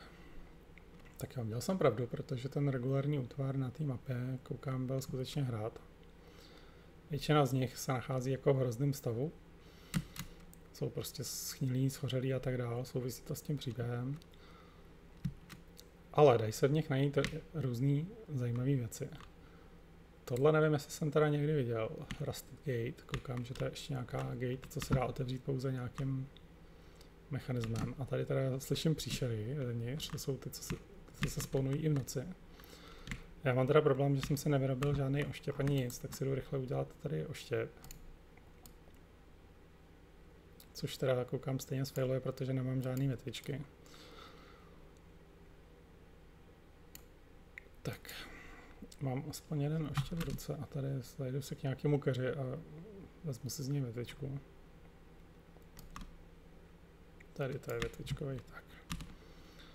To je lepší než nic, problém je teda, že se jako velmi rychle zničí a hlavně k čemukoliv praktickému je dobrý mít těch oštěpů víc. Tak tenhle ten druh nepřátel se spawnuje docela často a všude. A jak vidíte, střelí po mně šípy a jako jedním šípem mi sebral polovinu zdraví. A můj oštěp toho moc nedělá, tady do něj můžu bodat prostě 100krát a nic moc se neděje. To je... Tak, teď on umřel, spadne na zem. Já můžu vzít nůž, přidřepnout si a vlastně ho rozřezat a vidím, že se v něm nachází tady nějaký ty vlákna a bone arrow, ten je skoro k ničemu, já už to ani nezbírám. Tohle byl nějaký hrad, kde měli teda asi železobeton, nebo co to je, Ruined Fangs. Vypadá to jak železobeton. A tady mají nějaký, koukám, úplně složitý mechanismus, zajímavý, to jsem třeba jako nikdy dřív neviděl. Jsou tady v něm nějaký kostry, co tohle to je?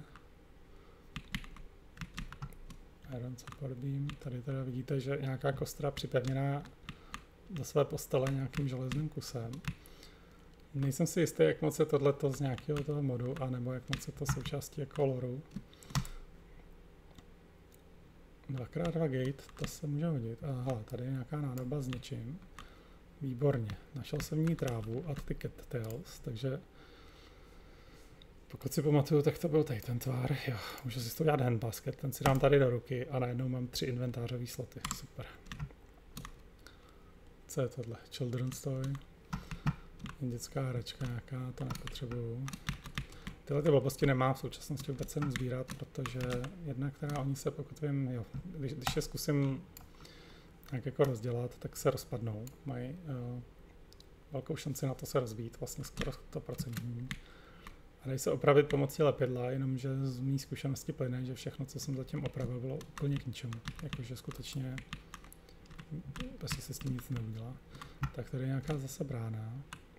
Jo, tohle bylo nějaký vězeňský komplex nebo něco takového, do čeho možná zazděli lidi, nebo to nějak zavřeli tou bránou. Kdybych měl krumpáč, tak se podívám dovnitř, budou tam určitě ty kolečka, se kterými se pak dá obchodovat. A nebo vlastně teď, když se na to koukám, tady se můžu přemístit línu dovnitř, trávu taky dovnitř, tohleto taky dovnitř. A mohl bych si nabrat nějakou línu, nebo tady v tomto případě teda ten štěrk. A vlastně si postavit rampu a dostat se tam i tak. Ale teda z toho, že jsou tam různý příšery, nemám úplně radost. Jo, a vlastně tam budou asi věci, které já pro ně nebudu mít žádný využití a pak se hlavně nebudu moc dostat ven. Tady je třeba nějaká knížka, koukám, tak ji můžu sebrat a když na ní kliknu, nic. Tak tohle je obyčejná knížka, která je k ničemu. Některé ty knížky, když na ně kliknete právě jen, tak oni vám dají kus příběhu, který popisuje, co se tady v tom světě stalo v minulosti. A vlastně popisuje i váš jako nějaký původ, protože když se podíváte na tu vaši postavu, tak ona má takovou velmi zvláštní barvu, namodralou a dokonce chvílema svítí, když umřete a tak. Má to všechno svoje vysvětlení v tom příběhu. Proč? No já teda půjdu někam úplně jinam, protože tam to nemá smysl v současnosti na mém levelu zkoumat. A jdu zase k nějaký vodě a snažím se najít ty rákosy. A velký problém teda je, že dostal jsem zásah tím šípem a pak mě možná ještě jednou jako třísknul. Takže moje zdraví je úplně mimo, můj svět začíná šednout a měnit barvy. To je tím, že jsem mrtvý a tady mám velmi jako nízkou část health baru a v této hře se dá jako nějak ozdravit tím, že použijete obvazy, který nemám a vlastně ani nemůžu mít teďkon, nebo nemám je kde získat vůbec. A nebo tím, že prostě jíte a spíte a problém je teda, že já nemám dost jídla na to, abych se ozdravil, takže dost možná umřu na základě tohohle. No nicméně získal jsem aspoň jeden košík, což jako považuji za úspěch. A můžeme se zkusit podívat po něčem dalším. Já bych se rád dostal aspoň na chvíli z tohoto štěrkového biomu. Podíváme se, kterým směrem. Tohle to asi všechno bude štěrk. Je dobrý za začátku aspoň projít si trochu ty lesy. Protože tam to je nejjednodušší způsob, jak se najít nějaké jídlo. Jo, vidíte, ale houby. Tak co je to, jedlá houba? Není. Ublíží mi o 1 HP. To samý. Všude tady jedovatý houby. Skvělý. Tato rostlina, ta se dá pokud vím nějak použít. Na to, aby se z ní vyrobila, jo, ale potřebuji na to látku, kterou stejně nemám. Z ní se dají vyrobit takový ozdravný obvazy, který vám léčí část HP, ale potřebujete k tomu mít hodně toho flaxe, ty věci, co se dá zasadit a roste z ní jak nějaký obilí, tak ty vlákna. A to teda momentálně mimo úplně moje možnosti. Zase jsem našel nějaký uzrálý obilí, tak to si vezmu jenom čistě kvůli tomu, že chci ho sníst okamžitě bez mletí a zpracování. Další důvod, proč se jako vyplatí toho mlejt a zpracovávat, je, že jako z jednoho toho obilí uděláte, pokud si pamatuju dobře, jeden chleba. A ten jeden chleba vám doplní podstatně víc jako saturace jídla, než sežrat to obilí napřímo, samozřejmě. Tak já směřuju tam, vidím na obzoru nějaké další stromy, tak směřuju tím směrem. Zase mám velkou smůlu, zase samej tu. Ale borůvky, vezmu si žoru.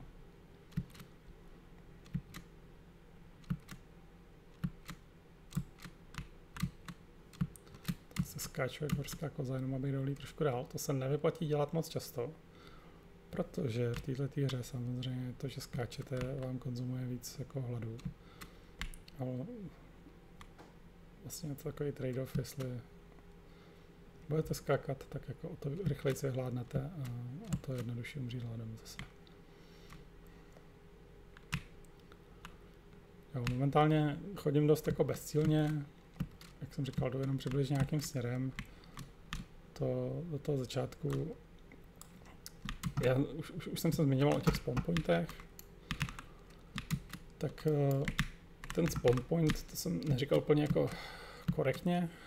Tam je pravda, že momentálně jako pevně daný a postelí se neresetuje, ale z některých těch nepřátel padají takový rotující kolečka o té barvě, co jsem popisoval předtím, že se to dá jako často vidět třeba v těch lampách a tak dál, v těch různých Jonas technologiích. A ty rotující kolečka se dají použít k tomu, aby se resetoval ten spawn point. Momentálně to je úplně mimo moje možnosti, já ty nepřátelé ani nemám jak zabít, tím oštěpem to bude trvat 2 dny a jako už je napůl zničený. Další věc, kterou je dobrý asi vysvětlit, je, že si můžete všimnout, oba dva je red current, pokud to je dobře, tak je to červený rybíz a je to v různých slotech. A to je z toho důvodu, že tady v té hře se trackuje to, jak se rychle věci kazí. Takže třeba tenhle ten má životnost už jenom 1 den, pak schnije, a tenhle ten má životnost 2 dny, takže on je to by default jako nedává dohromady, ale můžu je dát do jednoho inventářového slotu a pak se ta životnost průměruje.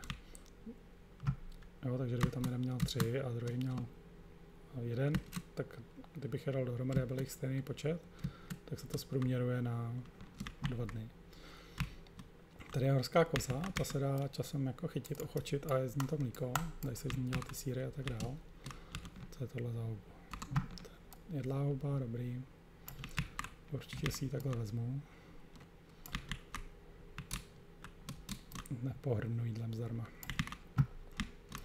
Nebo samozřejmě možnost tu kozu zabít, ale jako zase, jak říkám, tohle je výrazně lepší, když máte hodně inventářového prostoru, protože z ní vypadne maso, kůže a kosti a často ještě tuk. Ten tuk se zase používá k výrobě různých věcí. A já to, jako kdybych ji zabil, tak momentálně ani nepoberu to, co z ní vypadne. To je jeden problém. A druhý problém je teda, že je lepší ochočit a mít z ní jako trvalý zdroj jídla, než dočasný zdroj jídla.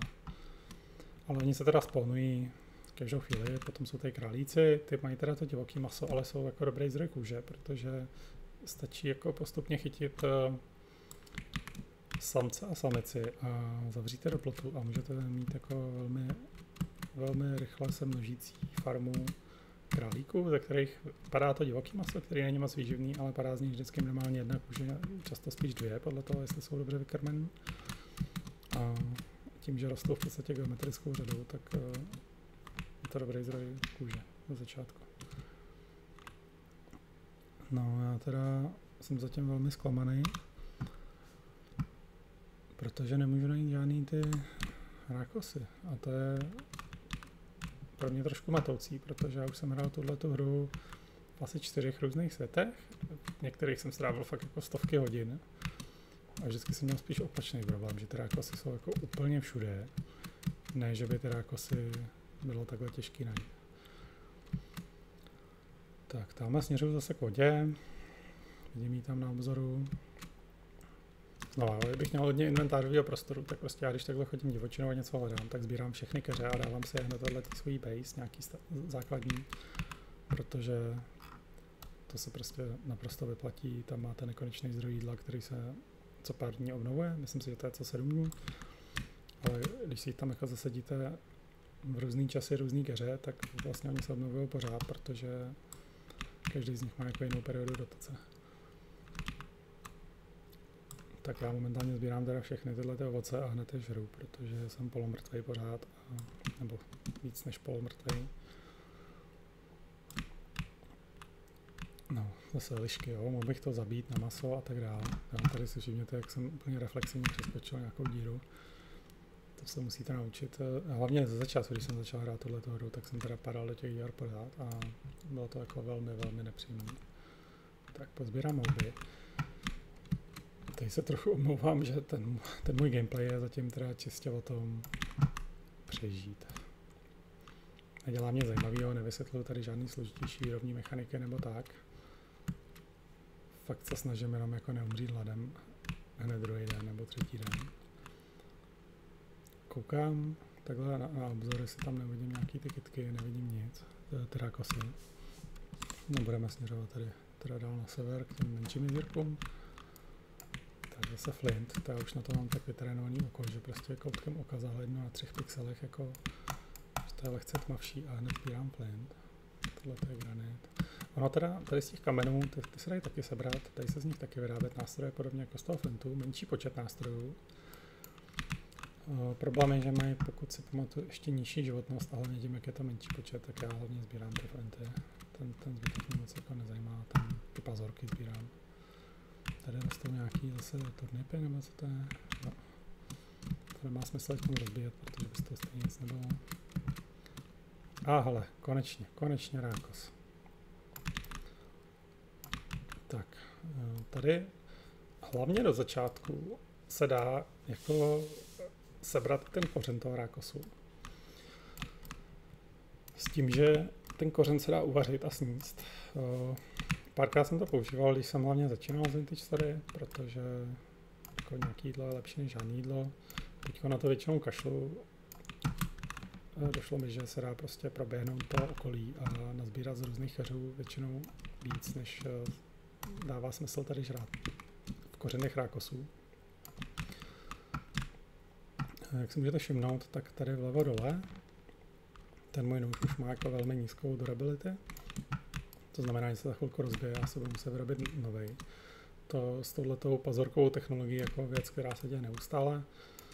Je to otravný, ale vlastně v celku rychle se dá přejít na měď, která vydrží výrazně víc. A udělám ještě druhou věc, a to je, že si to zase označím na mapě. Tam si tady rákos. Jednak z toho důvodu, že on teda dorůstá, za pár dní zase doroste zpátky, takže kdybych měl problém ještě v tu dobu najít nějaký další rákos, tak se to bude hodit. A hlavně ten důvod je teda, že si sem jdu pozbírat ty kořeny a pak se ho vysadím někde vedle svojí base a nebudu muset jako běhat takhle kilometry daleko. Co je tohle za houbu? Je to jedlá houba? Je to jedlá houba, dobrý. Tak to pozbírám taky. Red wine, jako červenovínová houba.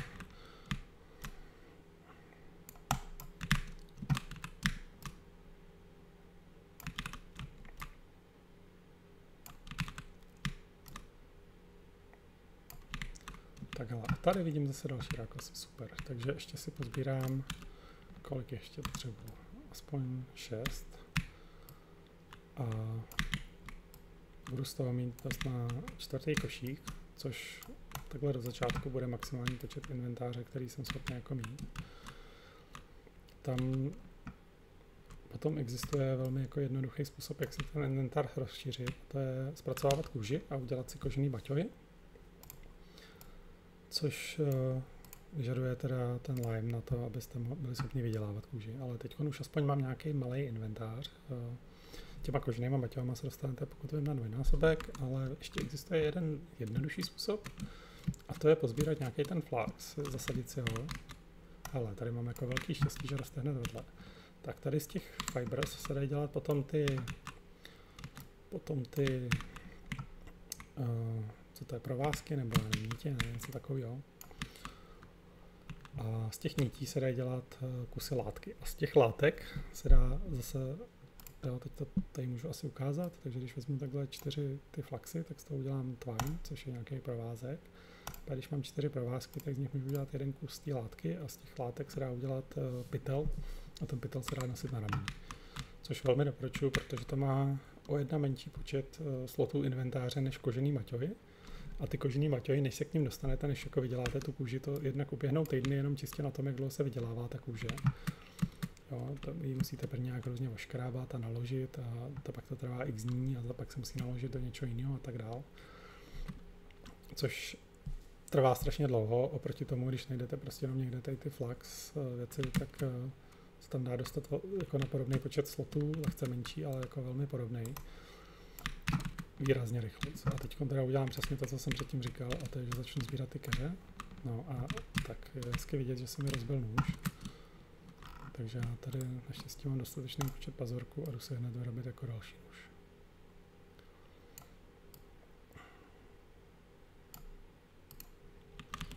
Tak, a potřebuji na to ještě větvičku. Okay. Výborně. Jo, a teď je můj život jako 100krát jednodušší, protože mám všechno, co do začátku potřebuji. Mám hlínu, mám základní nástroje, což je teda nůž a sekerka a oštěp, ten je úplně nejvýkonnější ze všech jako základních zbraní, co můžu mít v současnosti. Mám hodně flintů, těch pazorků, ze kterých jsem schopný si neustále vyrábět tyhle ty nový nástroje. A mám nějaký dostatek jídla a mám to hlínu. Ta hlína mi velmi dobře poslouží za chvilku, protože budu schopný si z ní vyrobit první nějaký úložný prostor. Tak, jo, jinak teda, to jsem asi neřekl. Já jsem rozbíjel ty keře před tím nožem, to není třeba dělat, ty keře se dají sbírat, i když jako rozmlátíte rukama. A asi je to i lepší, protože ten nůž z toho pazorku se opotřebovává fakt jako velmi, velmi rychle. A vlastně ho zničíte jak nic. Tak, pozbíral jsem si tady zase nějaký ty turnipy. No a teď zase, jo, stejná situace jako včera, tady v tom světě teda. A další věc je, že nemusíte sklízet ten keř, můžete ho rovnou rozbít a sebrat. Tak, tady je pít, to je rašelina. To je dobrý taky pozbírat, protože ta rašelina se dá použít k vypalování těch věcí, co se udělají z té hlíny. Tak, to se mi vůbec nelíbí, ten rift. Je tady něco, co můžu sežrat třeba ten grain asi nejrychlejc a tohle to může sloužit dohromady. Zase to bylo rozdělené do více slotů v inventáři, protože ty sloty nebo ty věci měly různý druhy životnosti. Tak a udělám ještě druhou chytrou věc a to je, že si ten pít označím tady, já tomu dávám většinou tuhle barvu nějakou, no, že to je jako, nevím, zelená hlína.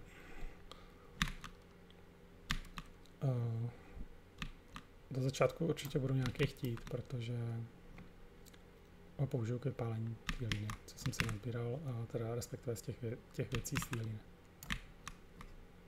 Jo, a je možný, že ty první dny jsem měl nějakou imunitu od spawnování monster v noci, ale teď se teda velmi rychle snívá.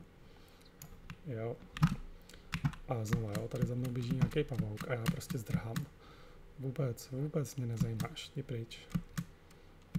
Jo, nemám šanci nad ním vyhrát tady. Jsem úplně mrtvej. Tak, tady slyším to jsou ty příšery, co po mně střílejí šípy, takže dostanu jednou šípem a jsem mrtvej. Oni teda mají jednu velkou výhodu a to je, že dělají tenhle zvuk. A jakmile ten zvuk slyšíte, tak v tu chvíli to chce prostě jít jenom. Jo, hlavně se nezastavovat. Ideálně různě měnit směr, protože chvilku potom vystřelí ten šíp a vy mu vlastně uhnete, když na to zareagujete. Když ne, tak jako já předtím, tak prostě umřete. A jakmile člověk má nějaké brnění, tak celý ten problém se stává vlastně výrazně jako jednodušším. Protože to brnění redukuje ten damage. Vlastně když máte nějaký plátový železný brnění, ani to nemusí být ocel nebo něco takového, stačí obyčejný železo, tak v tu chvíli se vám ta damage redukuje v podstatě na nulu, pokud se netrefí nějak blbě jako do očí nebo tak. Tady slyším mě, jak se moje postava úplně motá, já přestože držím kurzor jako rovně, tak ona různě točí hlavou a tak, to je proto, že jsem fakt hodně zraněný, mám úplně minimální health bar, takže já jdu to ještě jíst po cestě. To jídlo je důležitý, protože to, jak se postupně léčíme, nám žere hodně jídla, nebo hodně té saturovanosti jídlem. A pokud se nepletu, tak pokud máme maximální jako tu saturaci jídla, tak se i rychleji ozdravujeme. Jo? Takže já když teď udělám tak, že celý ten bar toho jídla je plný, tak to jídlo, tak to moje zdraví bude naskakovat rychleji, než kdybych to neudělal. To nejúčinnější ozdravení, když nepočítám jako nějaký obvazy a tak dále podobně, je se prostě vyspat. Což bych mohl udělat, mohl bych tady natěžit nějakou trávu, zase si z toho udělat tu hejbet, tu slaměnou postel. Já teda doufám v to, že najdu toho tradera, to teda jsem šel tak trošku naslepo, ale tady je ten trader, co má ty Jonas lampy. A má tady dokonce i bucket of water. Dá se to sebrat? Nedá. Škoda. Tak, teď vlezu k němu a skočím tady do postele. Zase si otevřu tady toho charakter menu. Vidím teď, jak mi tady naskakuje doslova zdraví nalevo a tady vpravo mi ubírá saturaci jídlem. Velmi, velmi jako prudce a brutálně. To než se probudím, tak budu úplně hladový. Zase teda jsem se vtipně objevil na druhé straně. Ale super. Takže teď, abych to shrnul, tak mám ty základní věci, co potřebuju. Mám nějaký keře, který si tam vysadím. Mám dokonce nějaký semínka, ty teda nepotřebuju, ale ještě jsem si je vzal. Zahazoval jsem je předtím fakt jenom z toho důvodu, že jsem neměl ty inventářové sloty. A tady někde je teda to místo, kde jsem se objevil, to je tohle. Já myslím, že bych to mohl nejspíš použít jako nějakou startovací base. Co bylo tohle? Rákos, jasně, a tady je ten pít. Na druhou stranu možná by bylo lepší začít tady v těch horách. Jeden důvod je, že já radši mám, když mám výhled, takže typicky stavím nějaké struktury, co jsou jako vyvýšený, anebo hodně vysoký. Buď je stavím na nějakém kopci, anebo je stavím tak, že jsou vysoký a můžu tam vyjít nahoru a mám výhled. Začnu v těch horách, vlastně se vrátím teď trošku zpátky tady tam, kde jsem byl. Protože nejradši bych teda začal hned vedle toho tradera, ale tam není úrodná zem, jo, to je tady všude gravel a písek a takovýhle jako blbosti úplný. Na tomhletom se nedá skoro nic pěstovat, tady se do toho zasadit stromy, ale nedá se na tom pěstovat obilí.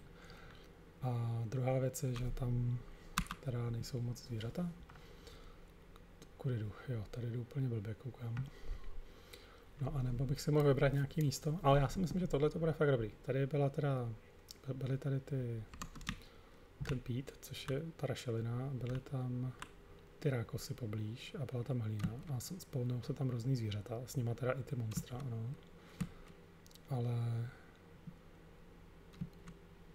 to jako nebude zase takový problém, oni se stejně začnou spawnovat úplně všude. Takže když se tam teď vrátím,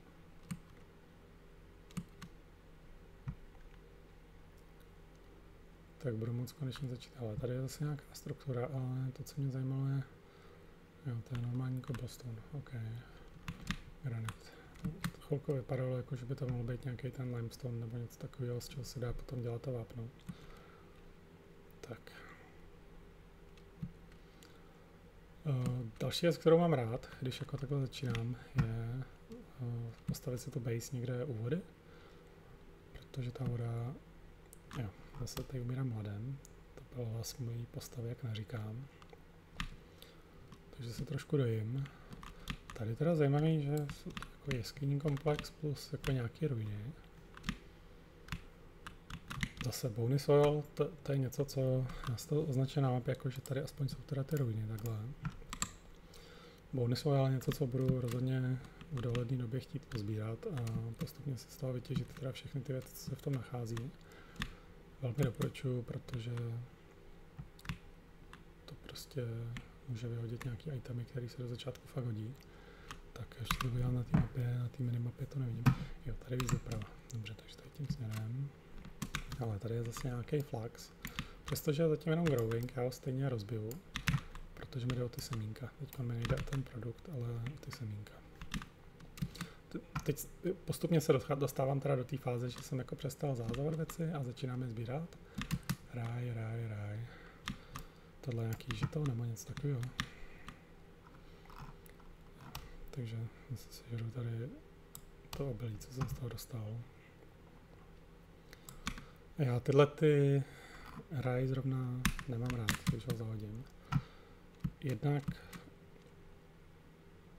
to momentálně stejně nechci pěstovat, ale větší problém je, že ten ráj je hodně citlivý na teploty.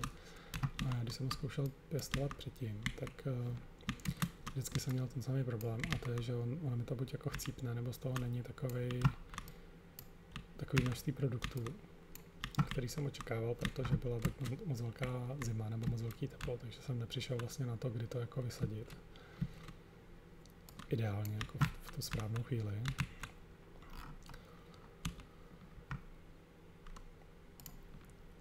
Jo, aha. Dobře, takže já si žeru tohle. Už mám zase obsazený všechny sloty v inventáři. Tak se berou oboje, vlaky se berou. Jo, teď sbírám keře, abych si udělal nějaký základní zdroj jídla na tohle. A tady samozřejmě pazorky taky. Co je tohle? To je zase ráj, co? Jasně. Jak říkám, to na ně sbírám, protože v podstatě ho nemůžu pěstovat. Nebo ze všech těch možných věcí, co se dají pěstovat, je to ta nejvíc otravná věc na pěstování. Protože prostě chce úplně specifické podmínky a to je hrozně otravný. Takže pěstovat ten spelt je lepší, anebo je lepší pěstovat takže já teďka jdu takhle sem. Nebo je lepší pěstovat teda úplně ideálně ten flax. Protože flax nám dává ty vlákna. A když se na to podívám, tak to je docela jako hezký prostor. A myslím si, že bych mohl udělat to base někde tady. Jedna z těch věcí, co teda mi úplně nevyhovuje na těch kopcích, je, že nemají jako rovný prostor, kde by se dali pěstovat věci.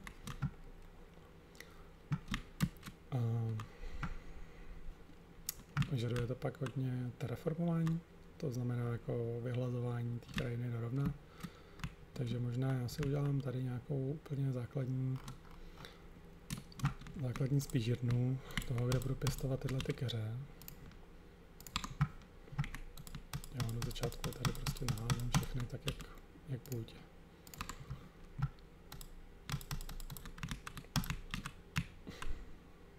Aspoň objeden blok od sebe, ať se to pak dá dobře sklízet. A teď vidím, že tady, když na těm podržím myš, tak nahoře to píše, že za 9, za 8 dní to začne kvíst a pak na tom vyrostou nějaké další věci.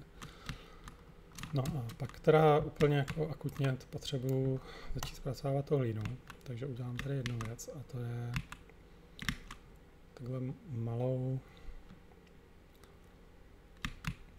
jako vstup do toho kopce, nebo jak to říct. Tak zase vidím, jak jsou strašně ty věci z toho pazorku k ničemu, protože lopata se mi rozpadla a vlastně jsem ji používal jenom úplně chviličku.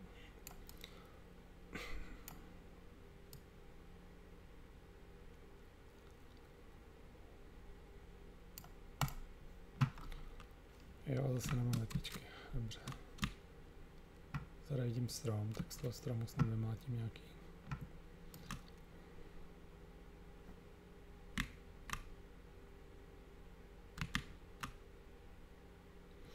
Jo, teď je úplně krásně vidět trošku ten problém s těma větvičkovými větvema. Nebo blokama s větvičkama a blokama bez větviček. Tyhle bloky jsou bez větviček, takže se i jako despawnovaly, když jsem omlátil různý spojení s tím stromem. Bloky bez větviček do začátku jsou strašně otravný. Tak a teď můžu vzít tu lopatu. Tak udělat si tady teda tu díru. Tuhle tu díru dělám teď jenom čistě z toho důvodu, že když budeme vypalovat tu hlínu, tak to vypalování se dá přerušit, takže na to začne pršet. Což nechci. A do začátku se nesnažím o žádnou extra krásu, tak bych tu base samozřejmě měl dát jako pěknou. Proč se sem nedá vložit? Jo, sakra, tohle. A snažím se předejít jenom tomu, aby mi na to šlo pršet a udělám si tady takový šachovnicový pattern. Na střečku, hele, co jsem to tady našel? Quartz. Tak to už jsme našli předtím, ale jsem říkal, že je k ničemu. Tak a tady v tom se dá potom vypalovat desky. Předvedu teda ještě, jak se dělá tady z té hlíny nějaká nádoba, nebo základní set nádob asi. Takže vyselektuju si tu línu, zase si předřepnu, kliknu na to. A tohle je jedna z mých prvních jako nádob, co si můžu udělat, do který se dá něco vložit. A musí se to zase skládat z těch voxelů, takže držím pravý tlačítko myši a pokládám ty voxely na zem. Má to různý mody, tady je 1:1, takže pravým tlačítkem přidám, levým tlačítkem zase můžu sebrat. Tady tím se vybírá velikost a tady tím se říká, že to má kopírovat ten předchozí layer, tu předchozí vrstvu. Takže já si tam vyberu copy mod a můžu nad tím jenom držet pravým myšítkem a on tam skládá to samé, co tam složil předtím. Což má svůj problém, že teď se dostanu na vrstvy, které mají jinou geometrii a kdybych to držel dál, tak mi to tady pokládá zpátky, tak jak byla ta předchozí vrstva, takže já se musím zase přepnout, odebrat z toho tu hlínu, co jsem tam takhle napokládal předtím. Tak. A teď si to tady můžu takhle celý hezky vytvarovat. A tato nádoba má výhodu, že nemá zase tak moc jako kroků, co jsou odlišný, pak jsou tady věci, co se musí skládat jako výrazně dlouho, z těch jednoťupek nebo dvouťupek. Takže teď mám zase vrstvu už jednu složenou a můžu si dát kopírování a jenom držím pravý tlačítko myši. A on tam pokládá pořád stejně tyhle ty věci. Jak je možné vidět tam na tom mém inventory slotu dole, tak docela hodně hlíny tohle konzumuje. Je to, myslím si, že popec je asi věc, co konzumuje nejvíc hlíny. Jestli se nepletu, tak jedna tato nádoba žere 32 hlíny. Jedno, jestli máte červenou hlínu nebo modrou hlínu. Podstatně mít aspoň nějakou hlínu. Tak zase jo, začal kopírovat něco jiného, tady už se to zase změnilo, takže já teď musím tohle udělat ručně. Tak jo, ještě dobrá věc je, že když se zmáčkne Alt, tak se vlastně vypne ten pohled té kamery a můžete to jako myší trošku líp dávat. Já většinou teda používám ten mod s tou kamerou, protože mi nevadí, že se jako koukám na to místo, kam to pokládám. Tak a tady teď je zase jiný pattern, tak já si to switchnu na tyhle ty trojkový. Důležitý je, že dvojkový 2x2. Důležité je, že musíte vybírat tyhle ty na straně a je to podle nějaký orientace toho světa. Takže třeba tady, když to dám, jo, tak teď vím, že to je jako 20 a takhle. Takže musím na tuhle tu stranu. Tady zase to samé, když to dám sem, tak to jako nejde. Takže to můžu udělat jako lehce rychlejc. A tady zase na tu krajní. Tak. A tohle to se dá zaplácat takhle celý už tím zbytkem. Tak a tady zase můžu dát kopírování, jen to hezky zaplácej. Tak hele, dokonce to žere víc než 32. Když se podívám dole, tak mi zbylo 28 hlíny. Takže to žere kolik? 36. Teď jsem vytvořil nádobu, kterou můžu zvednout, ale je nevypálená. Takže já ji zvednu, položím si ji tady do té díry a je zapotřebí tráva, kterou tam takhle naskládáte. A pak jako druhá věc, co je zapotřebí, jsou větvičky, což teda zrovna jsem si tady... Já si tady ještě na mapě jenom označím, kde jsem, abych to pak našel a nemusel to hledat. A dojdu si tady někam, kde jsou nějaký keře, pozbírat jako hodně větviček. Myslím si, že jich není zapotřebí zas tak extra moc. Myslím si, že stačí jako 8 větviček. Aha, to byl zase keř.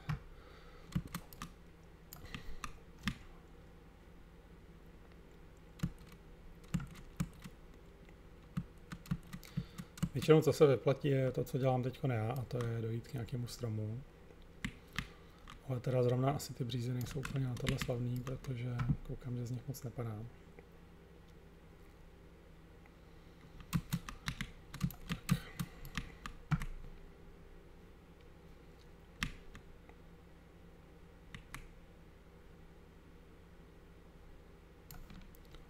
No, takže mám 5 větviček, ještě potřebuju podle mě tak 3. Jo, když ty větve s těma větvičkama vidím, ty tmavší, co mají uvnitř nějakou strukturu, tak rozbijím primárně ty, to je třeba tato. Tam je vidět, že uvnitř jsou nějaké jako větve, protože vím, že z nich mi to vypadne. Když jsem slepej a nejsem to schopný poznat, tak jako na to kašlu a rozbijím prostě všechno.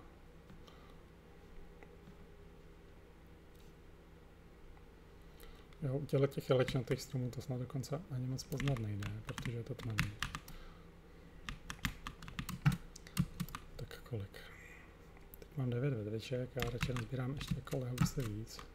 11 by mi snad mohlo stačit. Tak a vrátím se zpátky do té jíry. Jo, a ještě teda vlastně si nazbírám nějakou trávu, ze který si udělám pochodeň, kterou tu teda zapálím. Tak. Dobrý, jo. Tady jsem si vybral dobrý místo, když si všimnete, spousta hub kolem. Velmi jako členitý prostor, na kterém se zasekávají ty zvířata. Ty králíci, co přede mnou chtěli utíct, prostě narážejí do zdi a různě tam jako jsou zmatený, kam vlastně jdou. Což, když budu potřebovat jídlo, tak vlastně dobrý backup. Tahle jeskyně se mi tady vůbec nelíbí, to potom budu muset zadělat hlínou. A nevýhoda teda členitýho prostoru je, že vůbec nevím, kde jsem. Tak, tady mám tu díru na vypalování. Teď to samé, co s tou trávou, takže si přidřepnu párkrát na to. Napokládal tam teda ty větvičky. A teď, jak mám ten pít v ruce, to je ta rašelina, co jsem nazbíral, tak na to ještě naskládám rašelinu. Tahle nádoba vyžaduje 8 bloků rašeliny, nebo 8 kousků rašeliny, normálně to vyžaduje pouze 4 na všechny možné ostatní věci. A jak jsem říkal, tak si udělám ještě teda pochodeň. Tak a stále mám v ruce tady zapalovač, pochodeň si dám do ruky, ale ještě se teda najím. Ať si uvolním nějaký ty inventářové sloty, protože už jsem zase polomrtvej hlady.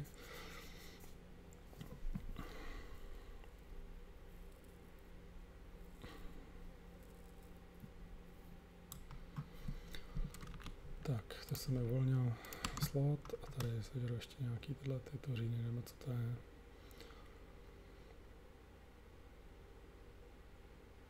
Jo, lepší než to držet v ruce, tak to sežeru všechno a zase to samé co předtím. Když mačknu X, tak to přehodí z ruky do inventáře. Položím pochodeň na zem, mám tady pořád to rozdělávátko ohně, takže rozdělám oheň v pochodni. Hurá, mám z toho tady pochodeň, kterou můžu sebrat a teď zase přidřepnu, podržím pravý tlačítko a zapálím tím tady tu jámu na vypalování věcí. Tak ta jáma hoří. Dá se použít i dřevo. Je v tom rozdíl, jak dlouho to bude trvat. Ten pít, ta rašelina je trošku lepší než dřevo, takže a plus teda se těží jako asi líp tou lopatou. Dá se ji rychleji vytěžit víc, než když těžíte dřevo tady těma pazurkama. To je lepší. Tak jedna věc, kterou jsem taky nezmínil, která je velmi rozdělená od Minecraftu, je, že když máte v ruce pochodeň, tak vydrží do nekonečna. Když ji dáte na zeď, tak vydrží, pokud se nepletu, 2 dny. Takže když si sem takhle dáte krásně pochodeň, ona vám to osvětluje a za 2 dny ta pochodeň vyhasne. Je na to trik, že se dá buď vyrobit nebo najít držák na pochodně, který, když dáte tu pochodeň do ní, tak to vydrží na věky, anebo asi lepší je teda dělat si lucerny. Tak šišku zahodím, to mě nezajímá teďkon. No a tady bych to pro dnešek asi ukončil.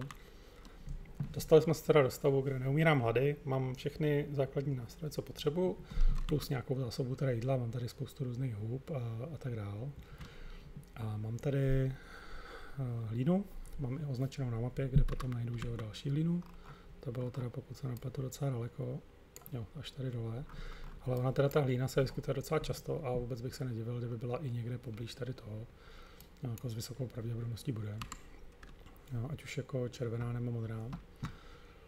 Mám dostatek pazorků, abych mohl vyrábět další základní nástroje s tím, jak se mi tyhle budou rozbíjet a zároveň vím minimálně o 2 místech. Pokud se nepletu, jo, tady je jedno místo, tady je druhé místo, kde se nachází měď, takže velmi rychle se budu schopný dostat do doby měděné. A vlastně